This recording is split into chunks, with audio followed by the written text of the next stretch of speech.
Vriende, baie welkom by ons 67ste koffietydgeleentheid. Nou die heel eerste militêre duikboot was 'n eenman duikboot. Dit was maar soos 'n balvormige struktuur gewees waarin die persoon gesit het. Hy het 'n propeller aan die agterkant gehad en daarmee kon hy dan vorentoe beweeg of terug beweeg. Hy moes hom natuurlik self aan die binnekant amper soos 'n fiets trap of stuur. Hy het watertanks gehad en wanneer die water vol was, kon hy sink. En wanneer die water uitgepomp is, sommer so deur 'n handpomp, dan het hy nou weer na bo toe beweeg. Die interessante van die turtle was dat hy 'n boor gehad het. Met ander woorde, die persoon sou naby aan die skip gekom het onder die water en dan sou hy nou met 'n hand boor, so hy hierdie gat in die skip wou boor. Dit het nie so goed gewerk nie. In die Eerste Wêreldoorlog en die Tweede Wêreldoorlog het die duikbote natuurlik baie ontwikkel en was dit veral vir Duitsland 'n geweldige wapen. Die interessante is dat die duikbote het 2 engines gehad. Die een was 'n diesel engine en die ander een was 'n elektriese engine. Die rede is dat die diesel engine was vir wanneer hulle bo kan die water gevaar het of op die water gevaar het, dan het hulle terselfdertyd die batterye van die elektriese engine gelaai. Wanneer hulle onder die water was, het hulle met die elektriese engines dan verder gevaar. Nou, na die Tweede Wêreldoorlog het die Amerikaners gekom en het hulle kernkrag ontwikkel. Met die gevolg dat ewe skielik kon die duikbote vir maande onder die water bly. Die belangrikste was maar net gewees dat die bemanning dan genoeg suurstof sou hê en dalk 'n bietjie rooiwyn.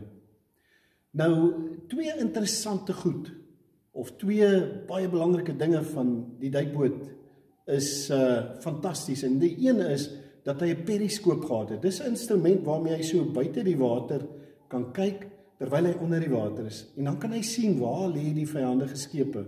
Die tweede was 'n radarnetwerk wat hulle gehad het, sodat hulle nie dalk onder water in iets sou vasvaar nie. En terwyl 'n mens dit weet, dan wonder jy partykeer, kan ons nie ook maar so 'n periskoop hê nie? Dat jy net so 'n bietjie die bo kan die water kan uitkyk. Dat jy net so 'n bietjie bokant jou situasie kan sien. Dat 'n mens dalk so 6 maande vorentoe kan sien. Dat jy dalk so 'n jaar hiervandaan kan sien hoe dit in die hele wêreld gaan lyk en wat alles gebeur.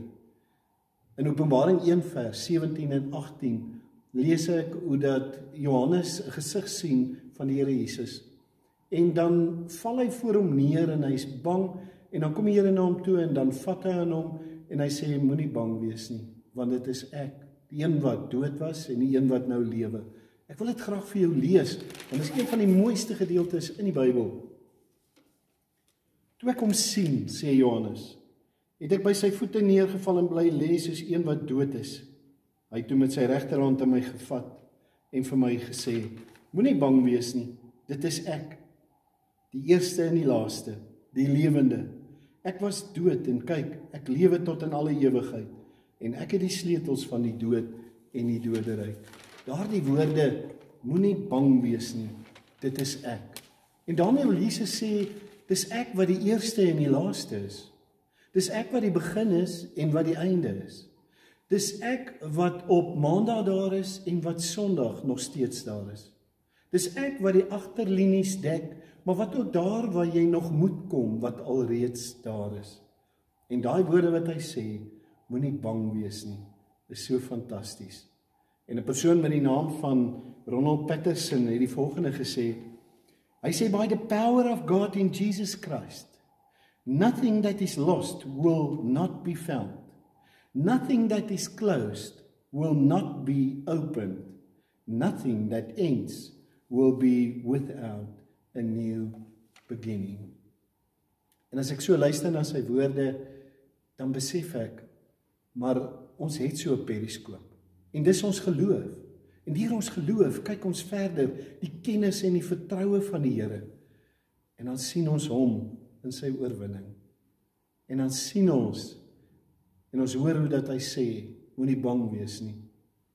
En dan weet ons, iewers is daar 'n nuwe begin vir jou en vir my. Mag jou nuwe begin baie naby lê.